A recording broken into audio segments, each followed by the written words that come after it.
Louvado seja nosso Senhor Jesus Cristo. Então, neste 20º domingo, depois de Pentecostes, obrigado, nós temos alguns avisos do apóstolo São Paulo, quando ele escreve aos Efésios.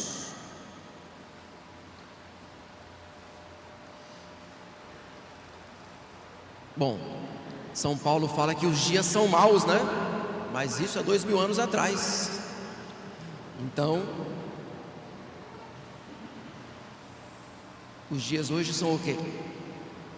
São péssimos. Agora, o conselho de São Paulo, né?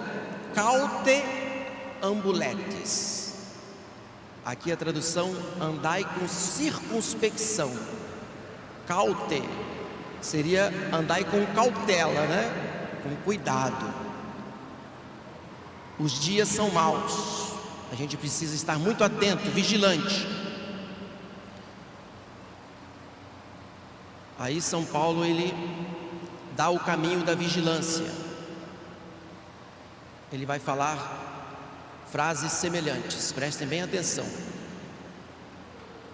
Não quase incipientes. Andar com vigilância, com cautela, não é andar como se nós fôssemos insensatos, incipientes, não. Também não é nolite fieri imprudentes, quer dizer, não se comportar como pessoas imprudentes, né? Porque a imprudência é alguém que age sem medir as consequências, ou que fala, ou que age, se comporta, e a pessoa, portanto, é alguém que é insensato, é louco. A imprudência faz a pessoa fazer, portanto, não só coisas contra a lei de Deus, contra os mandamentos, mas até mesmo coisas contra a razão, porque a pessoa está desorientada, né? Uma pessoa insensata. Bem, então o que é andar com cautela? Aí São Paulo fala andar com sabedoria, como pessoas inteligentes, como pessoas prudentes. E aí nós temos a luz da razão, né, que nos mostra pela lei do coração o que é certo e o que é errado. A lei natural já nos indica, mas nós temos muito mais do que isso. Nós temos a luz da lei divina, dos mandamentos, e nós temos, portanto, a graça do conhecimento, de saber com muito mais profundidade aquilo que é certo, aquilo que é errado. Ou seja, nós temos condições, como católicos, que recebemos os sacramentos, temos condições de agir com sabedoria, de agir com prudência. São Paulo, ele vai dizer, arrematando, né, esses conselhos, em que consiste andar com sabedoria, com prudência. É fazer aquilo que é da vontade de Deus. Aqui, ó, em latim seria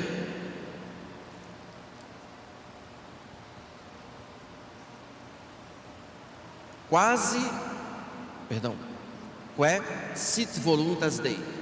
Fazer aquelas coisas, que sit voluntas Dei, que são da vontade de Deus. Então, nós muitas vezes podemos olhar para o nosso passado, né? Não sei se é muito distante ou recente, por quantas e quantas vezes nós estávamos agindo com insensatez, com imprudência. Nós nem sequer enxergávamos, às vezes, o erro que nós cometíamos antes, né? Nem dimensionávamos a maldade dos nossos pecados. Éramos imprudentes e não fazíamos a vontade de Deus senão a nossa. Seguíamos os nossos caprichos. Não nos deixávamos conduzir pelo Espírito Santo. Porque aí São Paulo, quando ele fala da gente fazer a vontade de Deus, significa que a gente precisa da luz do Espírito Santo para nos guiar. Aí São Paulo dá os conselhos práticos, né? Da gente poder rezar em família, cantar salmos, viver ali um ambiente de oração. Então, Se vocês quiserem descobrir qual é a vontade de Deus, né, a nosso respeito, nós precisamos, portanto, viver mais esse ambiente de oração, né, em casa, para quando chegar aqui, nós compreendermos com mais profundidade os mistérios eucarísticos que celebramos, porque a vida de oração em casa, na igreja doméstica, né, vai te preparar para que você tenha também uma oração mais profunda quando a igreja ela se reúne aqui para celebrar através de uma oração oficial, através de uma oração pública, através de uma oração litúrgica, na qual Jesus Cristo reza em nosso nome, e o sacerdote o representa e une as orações de todos os fiéis. Claro que a gente tem que rezar em casa, cantar salmos, fazer as leituras da Bíblia, rezar o Santo Rosário. Isso se chama oração privada, né? Isso nos prepara para a oração pública. A oração particular, em família, nos condiciona para a gente rezar melhor a oração da igreja. Porque quando a igreja reza aqui, nós não estamos sozinhos, nós estamos unindo as orações de todos os fiéis do mundo inteiro, porque todos os fiéis do mundo inteiro que assistirão à Santa Missa hoje também rezarão conosco. A missa, ela une todas as outras missas que são celebradas, mesmo em horários diferentes. A igreja reza.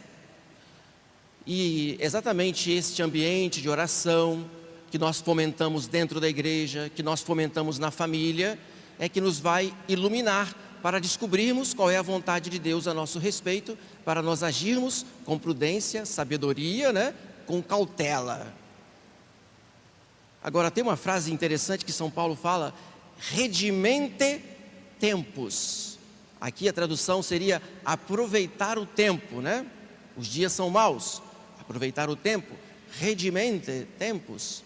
Aqui a gente pode tomar por duas maneiras de entender. Redimente seria regimentar, né? Regular, colocar ordem nas coisas que nós fazemos, ou distribuir melhor as nossas tarefas, as nossas obrigações espirituais, porque muitas vezes, em detrimento, né, das coisas espirituais, nós desorganizamos o tempo e ficamos com tantas superficialidades, entretenimentos. Está faltando regime, né? Está faltando regular, regimentar, organizar. Agora, redimente pode também significar recuperar, redimir o tempo perdido que por tantas e tantas vezes no passado, né, nós não soubemos aproveitar. E Deus muitas e muitas vezes, e ainda continua tendo, né, paciência conosco, para que assim tenhamos agora a oportunidade, né, de reparar, de redimir, de recuperar o tempo perdido. Os dias são maus, né? Isso nos impele, portanto, a gente ficar mais atento, mais vigilante. Vamos, meus amados irmãos, considerar o exemplo do Evangelho, né?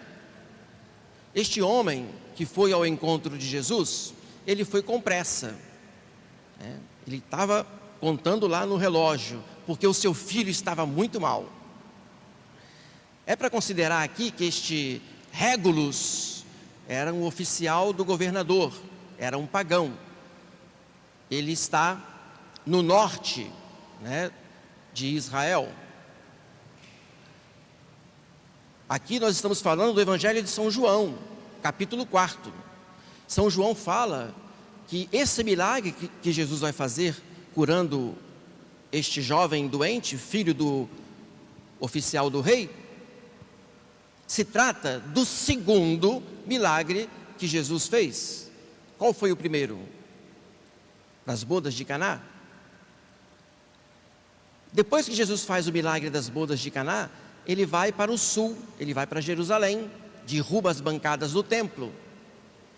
Depois ele volta e passa por Samaria, converte a mulher pecadora na beira do poço.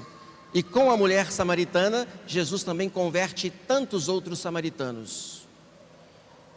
E aí vejam o contraste. Jesus vai para Jerusalém e encontra a profanação do templo, onde lá os sacerdotes, faziam do templo um covil de ladrões. Jesus vai encontrar uma resposta de conversão positiva dos samaritanos, que eram tidos como excomungados, e Jesus não os rejeitou. Nosso Senhor então volta para o norte para saber exatamente qual foi o resultado que deu aquele primeiro milagre que ele realizou em Caná. E eis que nosso Senhor vai encontrar uma resposta, não dos judeus, senão que de um régulos, um pagão. Por isso que nosso Senhor fala aí nesse capítulo 4 de São João, que o profeta não é bem recebido na sua própria terra. É para lembrar a frase do mesmo São João, quando ele escreve no capítulo 1, Jesus veio para o que era seu, e os seus não o receberam. Ele não encontrou resposta em Jerusalém, encontrou resposta dos samaritanos, não encontrou resposta ali perto de Cafarnaum, perto de Caná, mesmo depois de ter feito o milagre da transformação da água em vinho, mas vai encontrar a resposta de um pagão.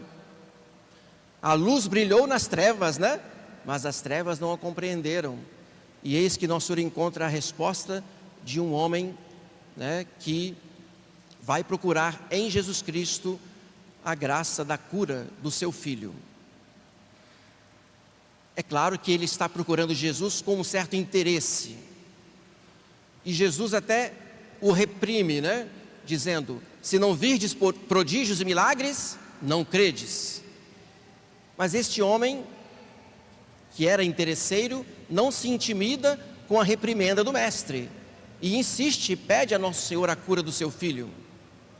Aqui vale lembrar que por muitas vezes nós também procuramos a Deus só na hora da dificuldade, Mas Nosso Senhor não nos rejeita, Ele sim nos repreende, porque essa frase também serve para nós, porque muitas vezes a gente fica esperando o prodígio, o milagre para acreditar.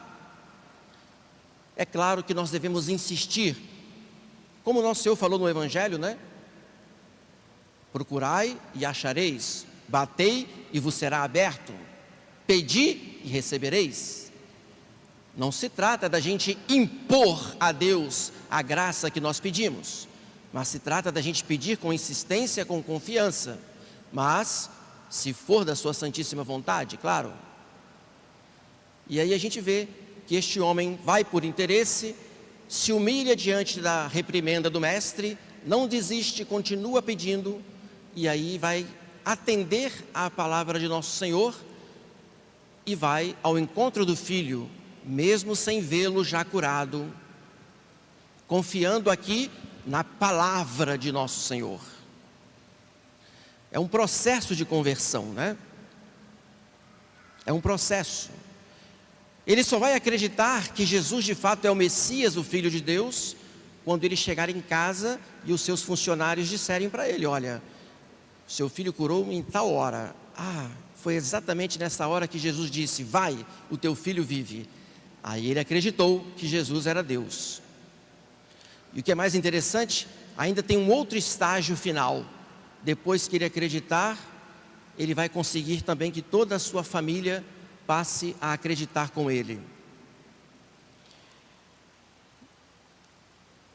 Isso significa que a pessoa aqui, nesse caso, procurou o mestre, O mestre dos mestres, Jesus Cristo.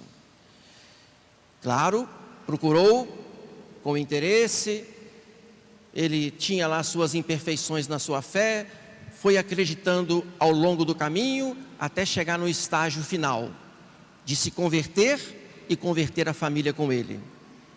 Isso também serve para nós.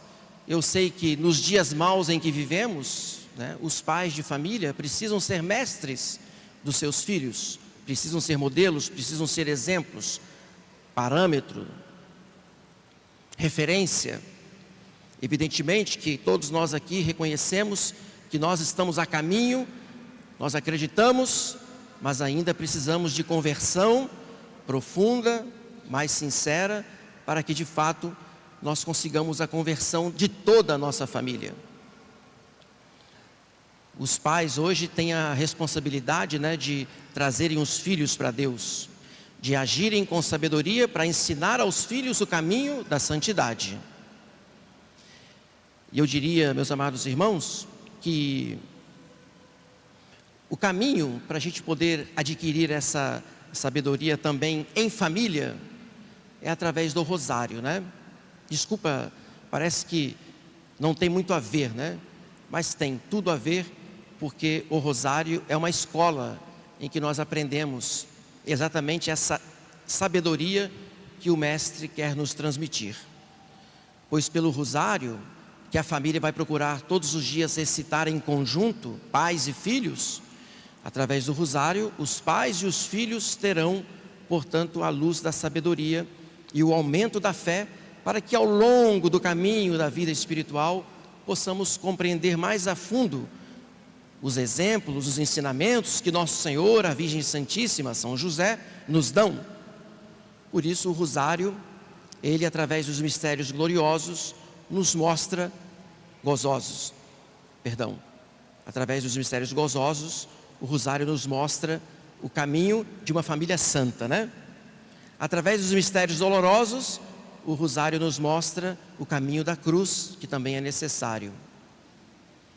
E através dos mistérios gloriosos, nós temos os exemplos, né, de Nossa Senhora, de Nosso Senhor, que sobem aos céus, nos ensinando também o caminho da esperança.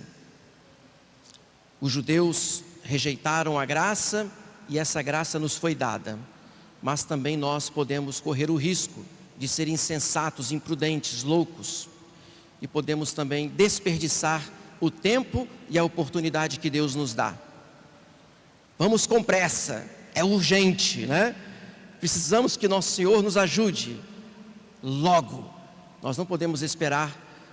Confiemos, Nosso Senhor vai atender ao nosso pedido e nós vamos nos converter através do rosário e toda a nossa família.